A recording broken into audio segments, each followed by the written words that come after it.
When it comes to quality sleep, Ashley has you covered with top mattress brands at winning prices and with special financing options available. You can snooze now and pay later. Plus, your mattress purchase helps give the gift of better sleep to children in need and U.S. Special Operations Forces. Visit your local Ashley store or shop online today and make every snooze count. Financing is subject to credit approval. See store or ashley.com for details.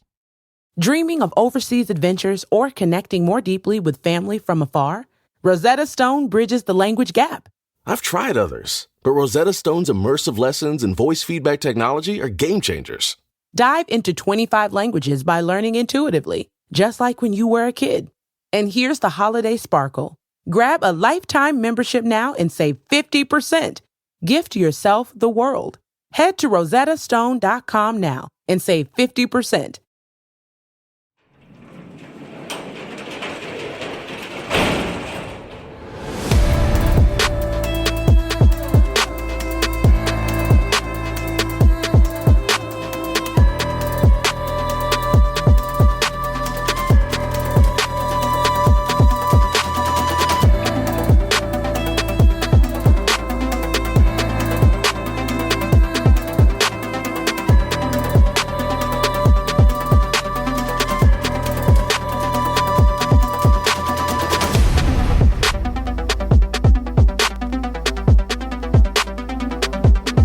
Welcome to True Crime Garage. Wherever you are, whatever you're doing, thanks for listening. I'm your host, Nick, and joining me here today is a guy that was here yesterday and the week before that and the week before that. Well, you get the picture. Here is the captain. Yeah, only a couple more months to go. It's good to be seen and good to see you. Thanks for listening. Thanks for telling a friend.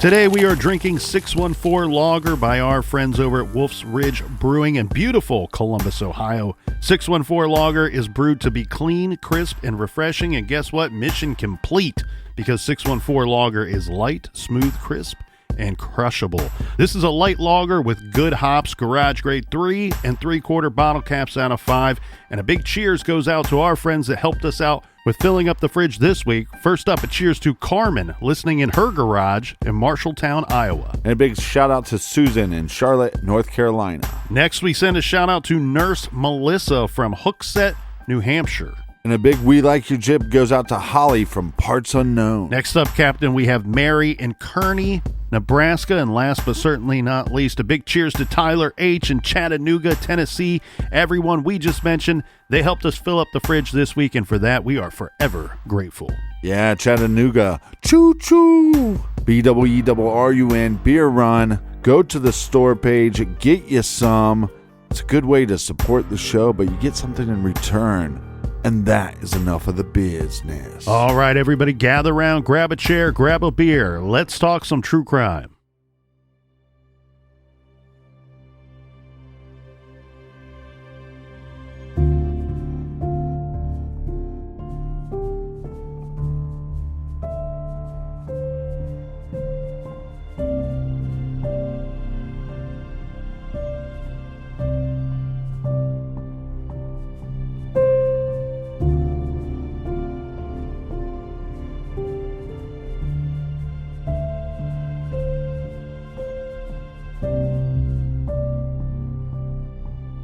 Here, Captain, is another interesting, scandalous, dirty deed conducted by Alec Murdaugh. At the hospital, with cops looking into speaking to all of the kids, Alec recommended to Connor Cook's family to hire a one Corey Fleming as an attorney to represent Connor. According to the Cooks, Alec neglected to mention that the attorney that he is telling them to use, Corey Fleming, was Paul Murdaugh's godfather and Alec Murdaugh's college roommate and close friend, if not his best of friends. Yeah, besties. The alleged idea is that Alec Murdaugh deliberately hooked Connor up with Corey Fleming so that Fleming could ensure that Connor, not Paul, was seen as the driver of the boat on that fateful night.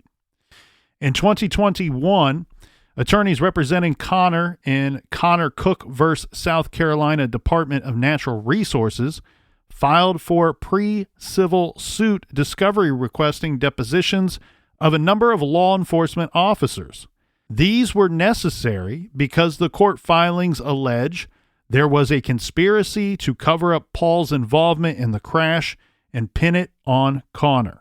The petition adds that these deponents may have information regarding a conspiracy to misdirect the criminal investigation away from Paul Murdaugh and wrongfully shift the focus to Connor.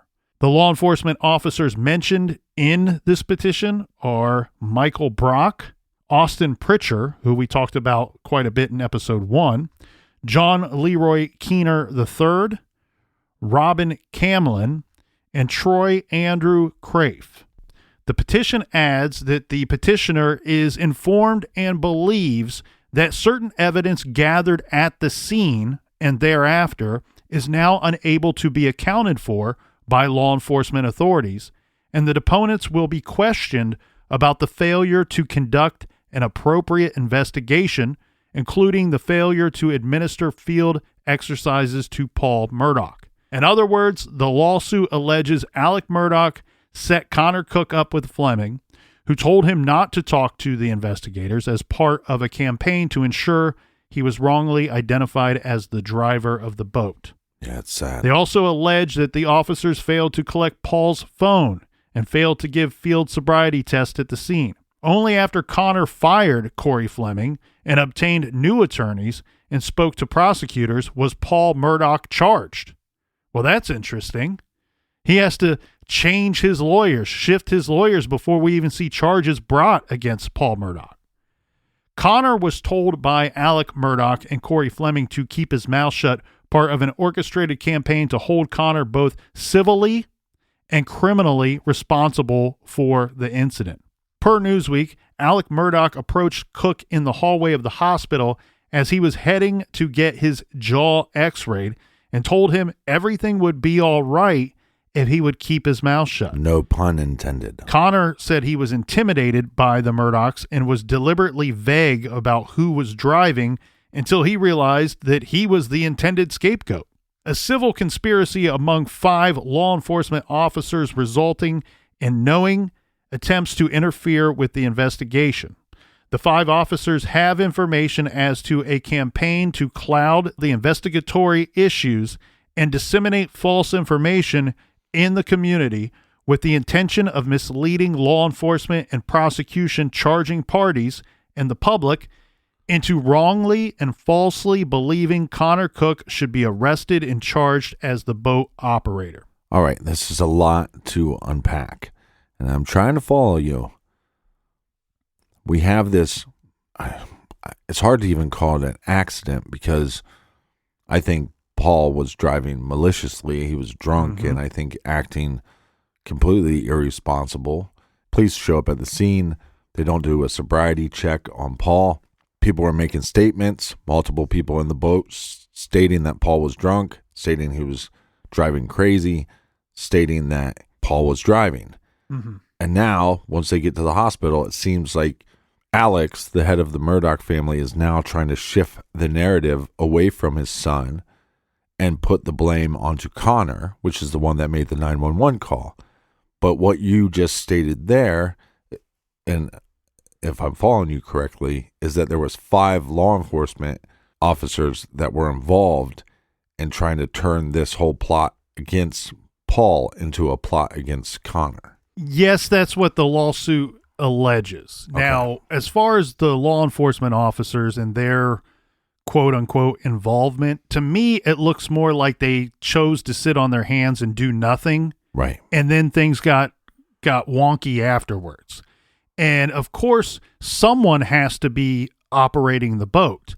Now, we know that Alec Murdaugh is going to try to shift this into Connor was operating the boat because of statements that come from the passengers where, you know, Paul was driving, but Connor had to save them from smashing into something when they were going the wrong way.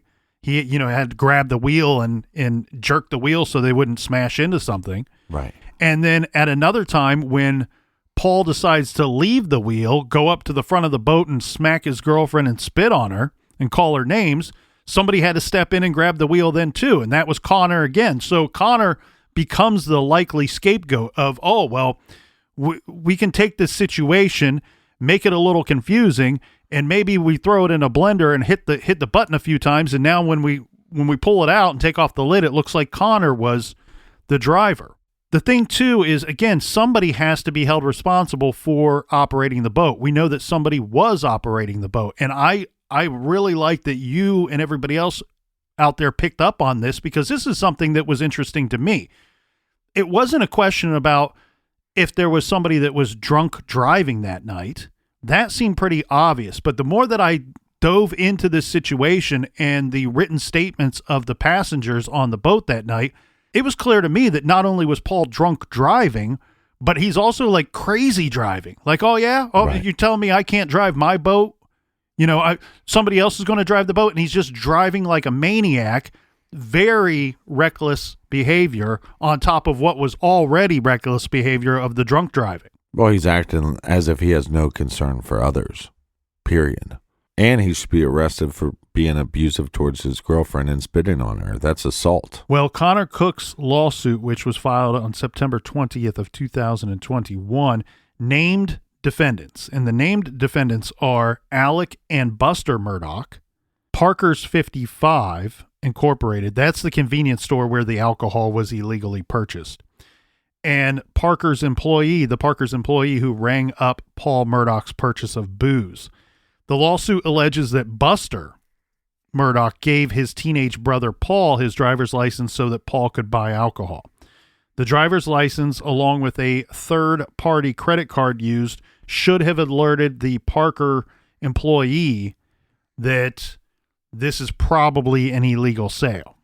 So the credit card reportedly belonged to Maggie, right? So they're saying this should have tipped off the employee. You're getting an ID that has one person's name on it and a credit card that has somebody else's name on it. Right.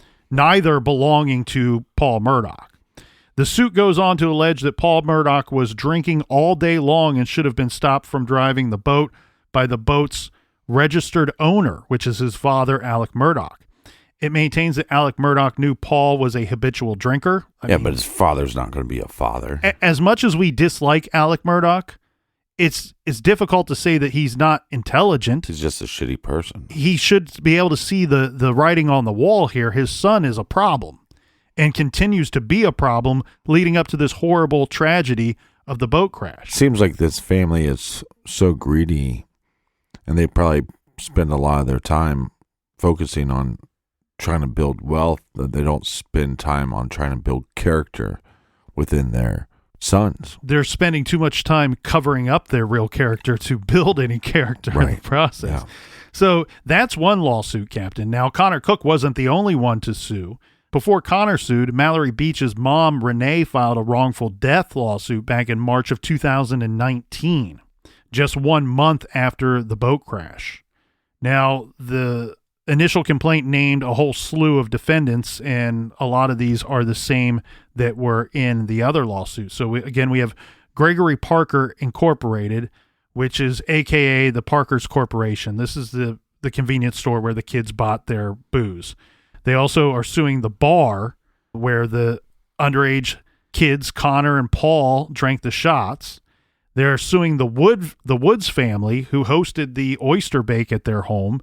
And again, that's why we say it's up for the debate on whether the adults at this party knew that kids were there drinking. Right. Goes on to sue Alec Murdaugh, as well as Buster Murdaugh Jr., and Randolph Murdaugh, the grandfather. Basically, the suit alleges that Parker's and the bar should not have served the kids who were underage, that the Woods knew about and should not have allowed underage drinking at their home and their party, and that Alec knew about and should not have allowed drinking on his boat, and that Randolph knew about and should not have allowed drinking on the island. He's the property owner. And that Buster, the brother, knew about and should not have allowed Paul to use his ID to purchase alcohol illegally. The lawsuit maintains that all of these events contributed to the boat crash and the wrongful death. Well, it's one thing for the parents not to have seen the kids drinking, when Paul's friends are saying that he's acting erratic, you would think that these parents would have noticed at least his actions. Maybe not noticed him drinking, but noticed that he was visibly drunk. Well, and there's conflicting statements from people that were at that party. Some saying that it was well known that kids were there drinking underage, and others saying, nope, nobody underage was drinking here at all. Right, but again, we already have evidence that Paul's father is trying to cover his tracks. So I would say the parents that are saying, oh, we didn't see anybody drinking, that's Paul's father getting to them and covering his tracks. Well, and I have a hard time believing, it's not impossible, but I have a hard time believing that if they weren't drinking at the party, that Paul Murdaugh was able to get 3 times over the legal limit in about an hour and a half. Right. That's some serious binge drinking if that's what, in fact, happened here. Now, what's interesting, though, Captain, is notice who was not mentioned in the lawsuit, and that's Paul Murdaugh, who was driving the boat that night. And my guess is it's because you don't sue people that don't have any money. Right. And so him being the youngest person on there and not a corporation, his name seems to be absent from that lawsuit. Now, after this suit was filed, Alec Murdaugh resisted turning over financial documents. You know, you have to turn over these financial documents because, of course, scumbag, they're entitled to know what means he had of paying off any jury award or settlement money in this civil case. So the walls are closing in on Alec Murdaugh and his family. He and Maggie sold one of their homes in May of 2020. So it looks like, from the outside looking in here, Captain, it looks to me like things aren't great for them financially at this point. Well, it seemed at some point in this lawsuit that there might have been some negotiations to settle this, but at some point that ended. Yeah, and then there's also Paul's criminal trial, right, for killing Mallory. And, of course, COVID caused major delays. So as of June 2021, Paul was still awaiting a trial date to be set. He was facing 25 years in prison, but for now, he was out and about and living his normal life. And he's 22 years old at this point. He had completed his junior year at the University of South Carolina and was home for the summer when all hell broke loose. I just want to reiterate that Mallory Beach is not back in college, that she's not back to her regular life. Mm-hmm. On June 7th, 2020, at 10:07 p.m., Alec Murdaugh called 911. We tried to clean up the audio of this call as much as we could. The dispatcher's voice is very harsh, so you might want to turn down your volume just a little bit during this call.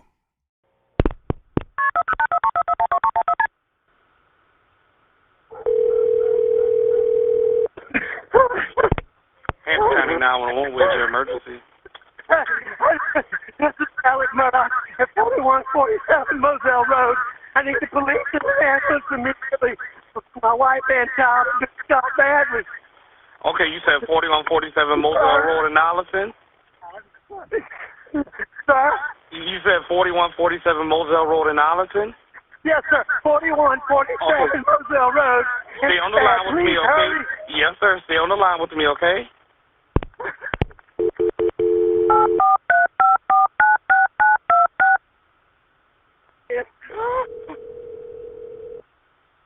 Hello?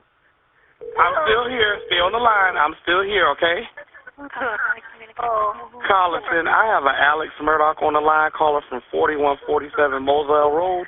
He's advising that his wife and child was shot. Mr. Murdaugh, go ahead and talk to Carlton.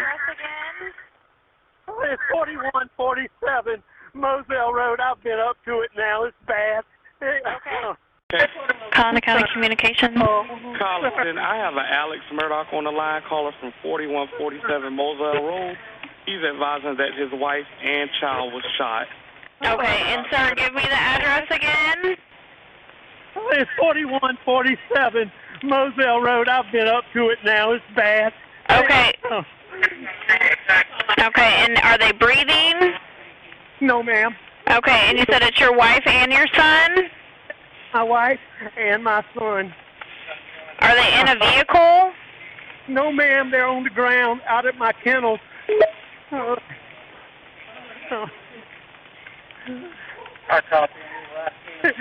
Okay, and did you see anyone? Okay, is he breathing at all?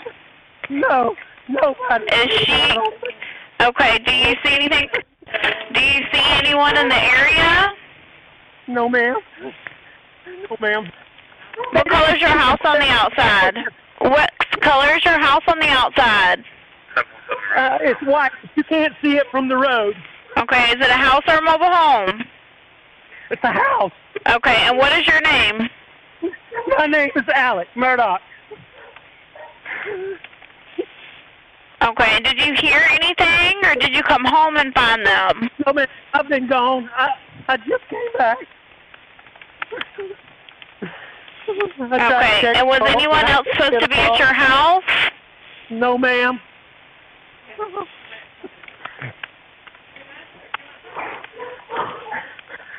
Please hurry. We're getting somebody out there to you.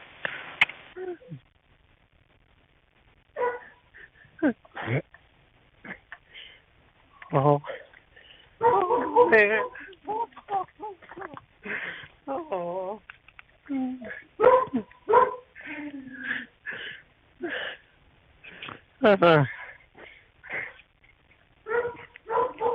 Okay, what is her name? Maggie and Paul. Maggie is her name? Yes, ma'am. Okay. And please hurry. We're getting somebody out there to you. Me asking you these questions, don't slow them down, okay? And you sure they're not breathing? Is he moving at all, your son? I know you said that she was shot, but what about your son? Nobody's. They're not. Neither one of them's moving.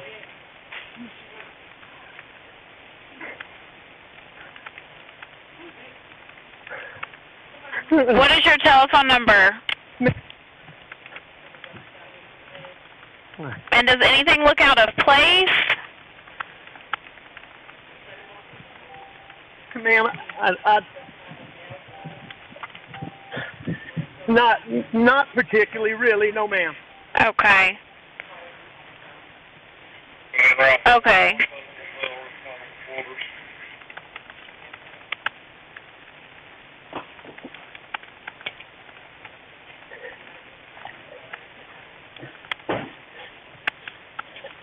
All right, I'm going back down there.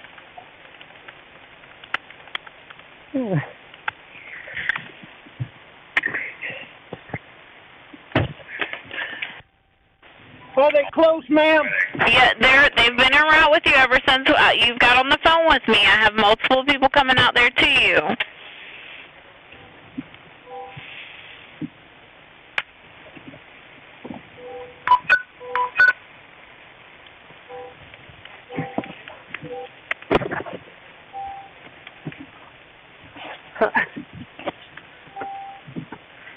Okay, can you do me a favor, Mr. Murdaugh, and turn on the flashers on your car so that way they can see where the kennels are? 21. Central come down station 1A. You will need station 15.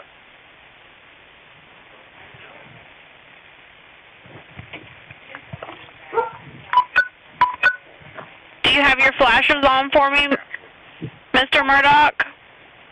Yes. Okay. I don't want you to touch them at all, okay? I don't know if you've already touched them, but I don't want you to touch them just in case they can get any kind of evidence, okay? I'd already touched them trying to get to see if they were breathing. Okay. Well, I just don't want you to move anything just in case they can get any kind of evidence, okay?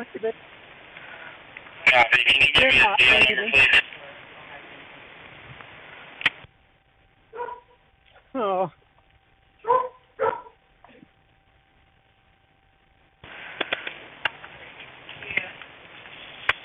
Ma'am, I'm going to call. I need to call some of my family. Okay. On this. Well, do me a favor for me. Whenever you see the officer or the medics, because they're all coming to you. Absolutely. Okay. But we have them come in, turn on the flashes on your vehicle so they can see you, okay? You got the flashers on for me? I do. Okay. All right. Just whenever you see them. Okay. How old is your son? 22. Okay. All right. We're getting them out there to you, okay? And I will answer if you call. All right.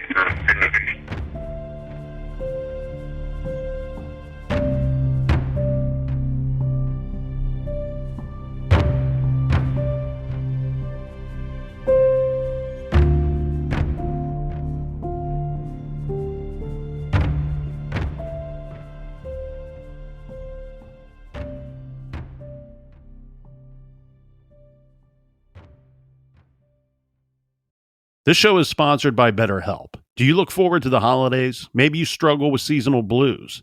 This time of year can be a lot, and it's natural to feel some sadness or even anxiety about it. But adding something new and positive to your life can counteract some of those feelings. Therapy can be a bright spot, something to look forward to make you feel grounded, and to give you the tools to manage everything going on.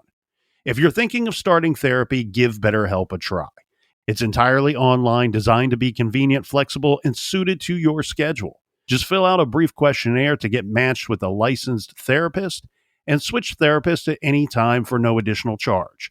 Find your bright spot this season with BetterHelp. Visit BetterHelp.com/garage today to get 10% off your first month. That's BetterHelp, HELP.com/garage. Rosetta Stone is the language learning program with a lasting impact. I've been using their app to learn French, and it's not just about memorizing words, but actually having real conversations. And it's not just French. They offer 25 languages. Right now, Rosetta Stone has an awesome holiday deal, 50% off their lifetime membership. Every language, unlimited access forever. For anyone keen on diving deep into a new language, check out rosettastone.com. It's a game changer. You can start your day off right when you find a professional on Angie to get your plumbing right first. Connect with skilled professionals to get all your home projects done well. Visit Angie.com. You can do this when you Angie that.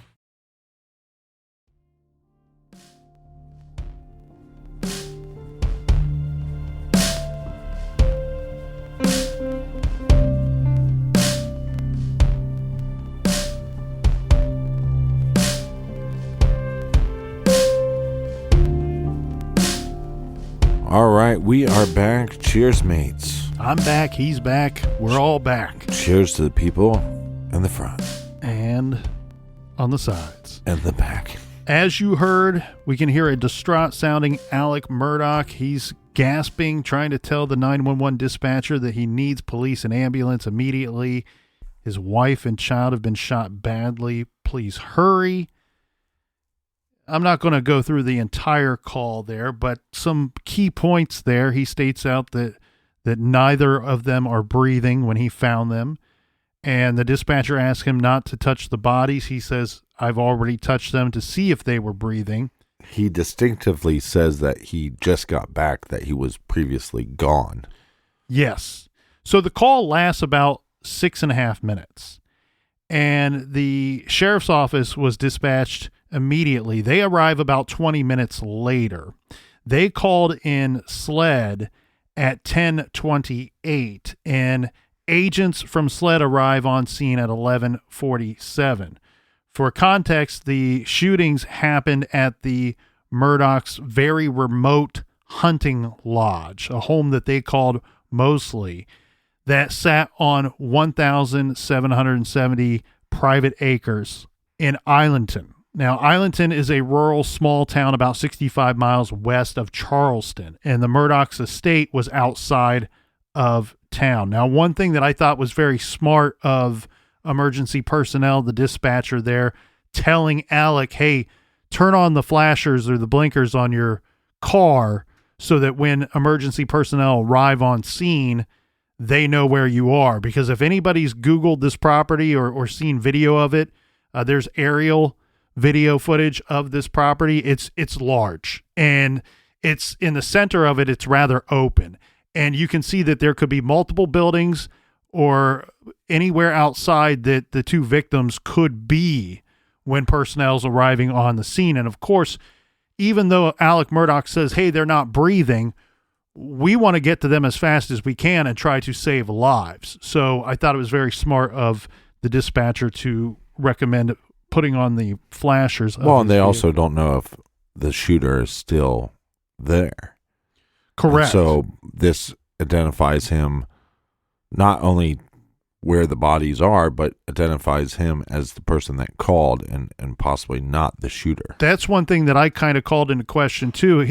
Alec Murdaugh seems to be of zero concern if the shooter or shooters are still there. Yeah, very good point. And it's like, well, does he know that they wouldn't be there, or is he just so distraught from the scene that that's of little to no concern? That's not even a thought that's managed to make it to his head yet. And I don't have the information, but I also, when you're questioning that, to me, it's, well, how many entrances and exits are there to this property?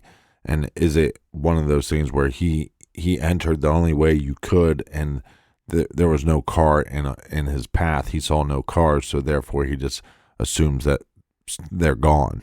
Well, and one thing I wanted to point out with this property is that this is an extremely remote private property, right? So It's not a situation where somebody's just looking up an address and then driving out there and locating the place very easily. Now, this home was Maggie's preferred home. Again, we already stated that they had several homes. This is the one that she spent most of her time and preferred to spend most of her time at this residence. This is because of the dogs. So they had a kennel, and I think you hear him reference that on the call. If not, he at least references it during the later days. Right. But the kennels were where the bodies of Maggie and Paul were found, lying close to each other, which is about a quarter mile from the home that sits on the property. So very large property here. Now, very little, next to nothing actually, was released about the shootings and the investigation. Officers with the Colton County Sheriff's Office reported that they had discovered several shell casings at the scene and that Maggie and Paul were killed by different firearms. But then they handed over the investigation to SLED, which is now being sued by multiple media outlets for not complying with FOIA rules. Now, SLED stands for, it's the South Carolina State Law Enforcement Division. We have discussed SLED here on the show many times in the past, but for those unfamiliar, the primary mission of the State Law Enforcement Division is to provide quality manpower and technical assistance to law enforcement agencies and to conduct investigations on behalf of the state as directed by the governor and the attorney general. Now, of course, SLED has done a lot of really great work on several cases that we have discussed. Definitely. But specifically, they did absolutely groundbreaking gangbusters work in the mid-'80s on the Sherry Smith and Deborah Helmick cases that we covered here. And don't forget the Gutierrez case that they just made an arrest in. They made that arrest in North Carolina, but they made it because SLED reopened the investigation. So I won't be handing out the same critique as we did for the other agencies, as SLED has certainly earned a high level of garage cred here. But here is what we have gathered as for what went down in this Maggie and Paul mother-son double homicide situation. This is coming from FITS News. They reported that authorities believe Paul was killed with a shotgun and that his mother was killed with a semi-automatic rifle. The Wall Street Journal has the most information, reporting that according to the death certificates, Paul was shot in the chest and head, according to a person close to the investigation. He was shot at close range with a shotgun. We also learned that Maggie was shot multiple times, including in the back with a different gun, and cases of a type of ammunition known as 300 Blackout were found nearby.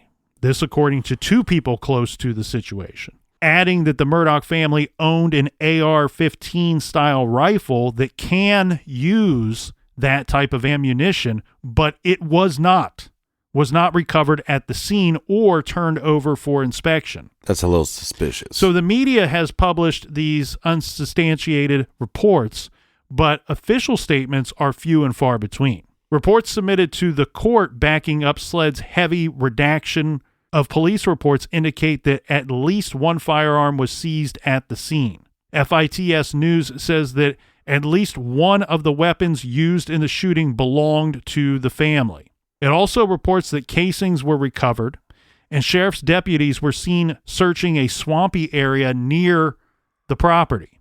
And it has been widely reported that Maggie's cell phone was found on a road outside of the property. So maybe one of the shooters collected her phone.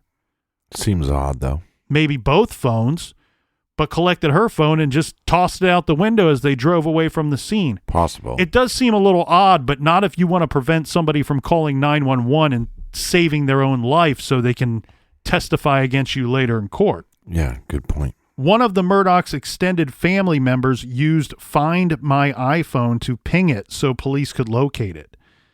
That's how they located the phone. Finally, FITS News reports that redacted police reports about the scene indicate that there was a third party at the scene when police arrived on the scene. This person's name has not been released to the public. Interesting that they're not calling them a witness or a suspect.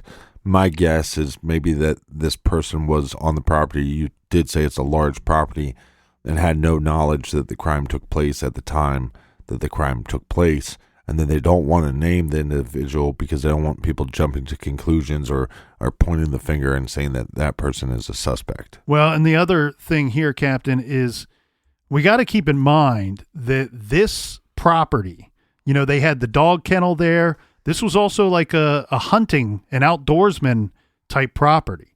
So there were a lot of guns on this property. Makes me wonder if there was like trail cams. Well, and I always wonder too, when you have people that have this kind of money and this kind of property, this just happened recently. We're not talking about a case that was 20, 30, 40 years ago. Right. I don't understand why people don't up their security game and have some cameras of their own and other things in place when you have the means to do so. Yeah, this portion of the show is brought to you by Simply Safe. That's right. Now, the thing here, though, is the reason why I'm pointing out that the Murdaughs had a lot of guns on this property is because it sounds very suspicious when you say, all right, well, we're hearing from somebody a bit of a rumor that one of them may have been shot with a gun that was owned by the Murdaughs. Now, we don't know what went down. I mean, this could be a situation where one of them is being attacked and the other responds with gun in hand and somehow in a scuffle ends up losing control of the gun and being shot with their own gun. It's possible. It's possible. I think until we have more information, it's really difficult to kind of deduce what happened at the scene. Well, based on the history of this family and their lack of character, it's funny. We talk about this huge property, one property of many, that people with so little character can have so much in the ways of material things. But my first question becomes, okay, well, this father is not to be trusted, even though he's the one calling 911. It's like, do some tests to see if he fired any firearms that day. Well, let's continue on through some of the official stuff, and then we'll get into some of the things that we were able to find and uncover. The Colton County coroner made the official identification of the bodies of Maggie and Paul, and that they were killed by multiple gunshot wounds in the double homicide. That's their official statement. They died sometime between 9 and 9:30 p.m., but police made a statement to the effect that there was no danger to the public, but also saying that they had no suspects. Well, we've seen this movie before, right, Captain? We're being told by law enforcement that there's no danger to the public, but we don't have any suspects. Right. Well, if you don't know who did this, how do you know that there's no danger to the public? How do we know that this wasn't just a random act of violence or some kind of thrill kill? There's 2 people dead by gunshot. Right. You should be worried. I feel like I'm in danger. No manhunt was announced either. Now, what do police know about who shot Paul and Maggie? That's the question, right? Even if they're not publicly announcing a suspect, do they actually have a suspect and believe that these two were targeted or one was targeted for any number of reasons? And just because there's two types of ammo doesn't mean that there were two different shooters. It just means that there were two different weapons. Again, a shooter could have brought one firearm to the scene, and then somehow one of them comes to defend themselves or defend the other with a gun in hand. A Murdaugh comes in with gun in hand, right, and ends up getting the gun turned on them somehow.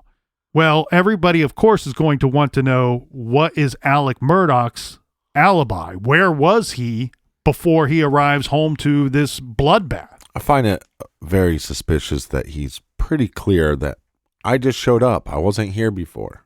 Yeah, I get it. And I think it's suspicious too. The problem with Alec Murdaugh is, let's say he's completely innocent in this situation, in this one particular situation. And then he becomes a victim himself.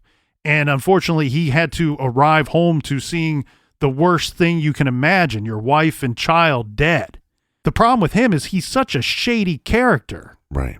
That you cannot look at him without giving the old stink eye in any situation. Stinking pink. Yep. That's right. Because he's just, again, he's such a shady character. You feel like you cannot, if his lips are moving, that's how you can tell he's lying. That's the kind of guy that I peg him as. But to play devil's advocate, it's really hard to know how you'd react. I'd hate to have something tragic like this happen, and then my 911 call is going to be scrutinized by anybody. But with all that said, my speculation is it seems like he's kind of playing to the crowd with this call. And you're such in shock, but you're telling the people you have to go because you have to call other family members. Right. Yeah, I didn't like that one bit. But the other thing, back to him pointing out that he just arrived on the scene himself, you wonder, like, is that him going out of his way to say, hey, look, I just got here. I was gone, by the way. Or is it just him letting the emergency operator know, I cannot offer up any more information. I just arrived on the scene myself. Now, his alibi, and it seems like he's got a pretty good one here. This is according to the Wall Street Journal, says that on the evening of the shooting, Alec Murdaugh was with his father at the hospital, Randolph, who was very sick. Remember, we think Randolph is a little shady too. In fact, Randolph is 81 years old on this day. And old Randolph Murdaugh ended up passing away from natural causes just 3 days after Maggie and Paul were murdered. So to say that he was sick seems to be easily confirmed. He was at a Savannah hospital and was quite ill, the father at this time. I'm guessing law enforcement checked out his alibi because the hospital would have had surveillance cameras. It would be difficult for Alec Murdaugh to be lying about his whereabouts. To use this as an alibi and for it to be false, a false alibi. And Alec Murdaugh, if you haven't seen him, and again, a lot of these photos we'll post on our website at truecrimegarage.com or Twitter, Facebook, Instagram, all that stuff. We try to post some pictures from the case onto the social media sites. So if you're not following us, follow us there. But Alec Murdaugh kind of looks like if you took Conan O'Brien and you put him in a bag and you lit him on fire and then you put him on a porch and had somebody step him out. That's kind of what he looks like. The police have not addressed Alec's whereabouts that night, but keep in mind, Alec Murdaugh has technically not been named publicly anyway as a person of interest in the shooting. So possibly his alibi is holding up and holding up strong. According to reports, Buster Murdaugh, the other son, was placed somewhere else that night as well. But if you wanted to hire somebody to kill your family members, hey, make sure you have a solid alibi. Yeah, make sure you're not home when that goes down. The other problem with this whole scenario is this kid that has been murdered was responsible for the death of a young woman. Mm-hmm. And so anybody in that family or anybody that would know her would have motive to wipe this bag of shit off the face of the earth. Well, in this situation, the whole Murdaugh family murders every piece of this situation is incredibly fluid at the moment. So while we're recording this 2 days before it will come out, some of this could potentially change between now and then. That's the risk that we're laying down for you here in the garage.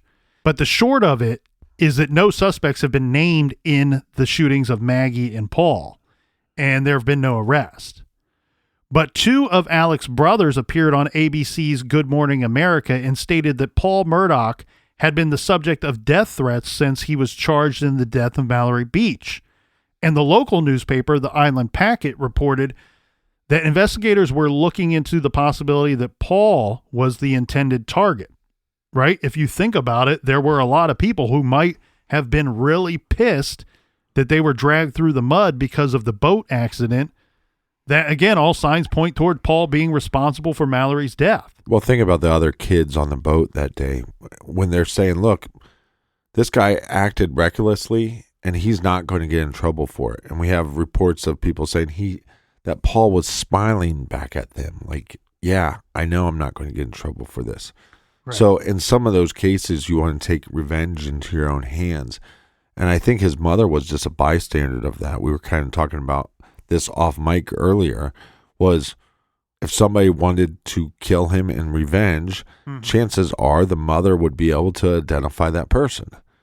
I don't know if there's 2 shooters, but you could make an argument that multiple people would have the motive to want. Yeah, there's no shortage of people that might have it out for Paul Murdaugh. I mean, just off the top of my big, beautiful head here, we have the people at the convenience store who are being sued, Luther's Bar, who's being sued, the Woods family, who is being sued, the other kids on the boat, one who lost his girlfriend, and one who allegedly begged Paul to allow him to drive, Mallory Beach's family.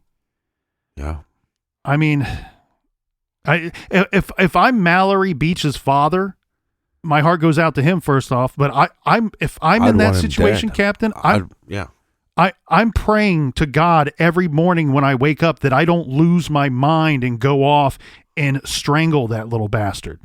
Because I think the problem with it is if they were just kids that were young and maybe they were having a few drinks, but they were trying to drive safely. If it was literally an accident, then maybe you could find some way to forgive him, or if there was some kind of remorse coming from Paul. But it seemed like, again, he was belligerent, he was drunk, he was acting erratic, he was possibly on drugs, and he acted like there was no care in the world. And on top of that, the family acted like, well, forget Mallory, she's dead and gone. We got to save everybody else. We got to save our son from becoming the next victim. I want to make sure, Captain, that we note here that it's been reported that the Beach family, Mallory's family, has provided law enforcement with DNA samples. So they have been cooperating with this investigation. And the other thing, though, that we need to keep in mind is I gave you a list of people, but there are several other families that might want revenge against the Murdaughs. Right. That have obvious motives for murder, and we have not even got to them yet. So you see what happens when you have a lot of power and you're not a good person or persons, well, then you create a lot of enemies. And sometimes when the sun goes down and things get dark and quiet, those enemies come a-calling. This case has so many twists and turns, and like I said, it reminds me of Boys on the Tracks in the sense of that there's crimes upon crimes upon crimes. We have this boating accident that, look, it's murder. His recklessness caused her death. Now we have this double homicide. We don't know who's responsible for it. We're giving you as much facts as we can find, but on top of that, this is now sparking a lot of rumors, a lot of speculation. Yes, and you see this anytime you have a case that's high profile in nature, but there's not much information. People start to fill in the blanks for you, and some of this comes at the local level, right? And it kind of spills out, and it spreads, and now we have some information that, you know, I got to be frank here, it may or may not be 100% accurate. So take it with a grain of salt. But these are some things that I found interesting along the way. We're not just going to report every little tidbit that we find, but the ones that seem to have some credibility to them or some intrigue to them, we're certainly going to speculate on. So one of the rumors that I found online was that Alec, when he found the bodies, remember there was that statement that there was a third party who has not been named publicly that was also at the scene. Now, we do know that Alec says to the emergency personnel operator, hey, I've got to call some of my family. So there's a chance that this third party person arrived after Alec called 911. Or there's also a chance that this third party person was there before Alec even arrived on the scene. And one of the rumors points to that, stating that when Alec found the bodies, one of the guys living in the caretaker house on the property called Alec. This was Rogan Gibson. Now, Rogan's got a brother named Brody.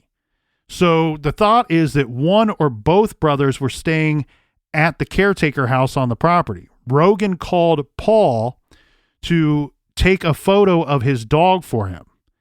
His dog was in the kennel with the Murdaugh's other dogs, as it had an injured tail.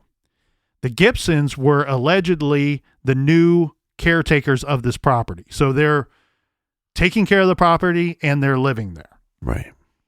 There are rumors that at least one of the Gibson brothers was at the shooting scene with Alec when police arrived. All of the police reports have been heavily redacted, so again, we cannot confirm if this is true or not. Right. And there's also reports on people arriving after the shootings. Right. So that's where things get tricky. Could it have been one of these Gibson brothers or both that were already on the scene, or could it be one of these situations? Because we have people close to the investigation that are saying the following, that one of Alec's brothers, remember we talked about the two brothers that went on Good Morning America, one of them claims that they arrived 15 minutes after Alec called him, which was after he called 911. And we know that Alec said, I have family that I have to call. Another situation, too, is that the other brother says that he arrived on the scene 30 minutes later after his brother called him. So now these guys, the brothers, would be arriving on the scene after Alex called 911 and after law enforcement presumably are already there on the scene themselves. Well, it seems like Paul's brother has an alibi that he was in North Carolina at the time. Right. Again, that's unconfirmed, but we don't know what his alibi is. Again, it seems to be a situation where his alibi might be strong, should be holding up. Rumor is that he was in Charlotte, North Carolina, so he was a decent distance away at the time of the shooting. Again, you wonder how much of this is orchestrated and how much is not. It's a very, very confusing and fluid situation here with this case. And the boat accident, as far as, let's call it a boat murder. As far as anything goes on the national level, right, this boat accident, boat death tragedy would never have really made national news if it wasn't for the unfortunate double homicide that took place. Well, and this is where it gets weird. We have so many unanswered questions from the boat accident, the murder, and now we have a double homicide, and we have even more questions on top of that. There's a lot of questions, and one of them being, well, who was the target? If this was not a thrill kill, if this wasn't a random act of violence, well, then one or both of these Murdaughs were the target. Yeah, I lean towards the idea that Paul was the target. Obviously, he was a part of this accident / murder, however you want to look at it, but it was his actions during that, his recklessness, the fact that he doesn't seem to be remorseful, seems like he thinks that he can just walk on water. So if he is the target, then I believe then the mother is just secondary, just to make sure she's not an eyewitness. Well, and that's, again, That's what gets tricky, right? Because there's no question here that Paul, based off of his general arrogant, annoying asshat personality, that he would have his fair share of enemies. His mother, Maggie, on the contrary, seems to have been generally liked by everyone. One thing that we don't know, though, is the life insurance policy situation seems to be confusing. I've not been able to find confirmation if there was life insurance money on either of these two victims. It's been reported by one of the Murdaugh family's attorneys that there was not life insurance policies on either Maggie or Paul. But again, I hold that into question, seeing how secretive the Murdaughs are with all of their financials to begin with. But again, here, Captain, it just really boggles the mind.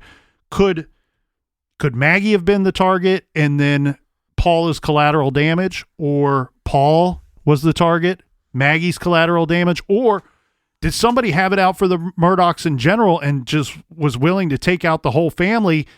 But we have two that survive because they happened to not be there that night. Right. This family's actions and family members' actions have put other people into grief. The revenge would be, hey, I want you to feel my pain. And shortly after the murders, Alec Murdaugh himself offered up $100,000 in reward money for information leading to the arrest of whoever killed Maggie and Paul. As a result of the murders of Maggie and Paul, the whole can of past worms got reopened. And now we have 3 people dead, hundreds of questions, and we're just getting started.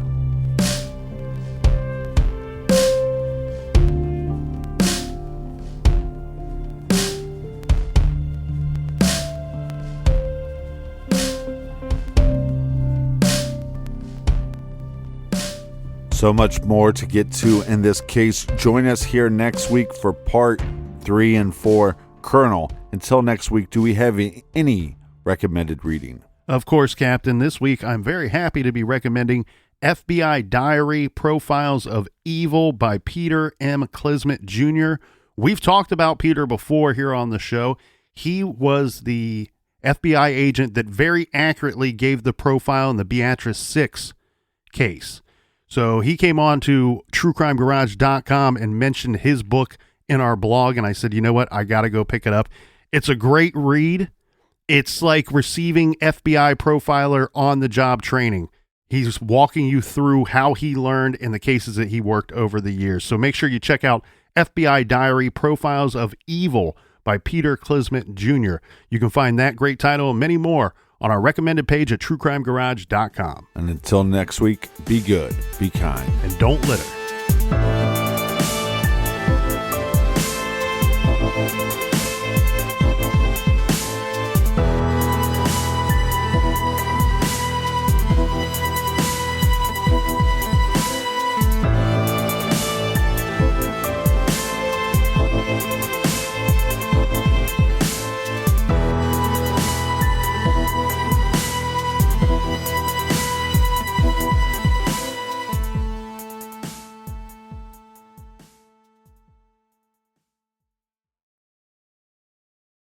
You can start your day off right when you find a professional on Angie to get your plumbing right first.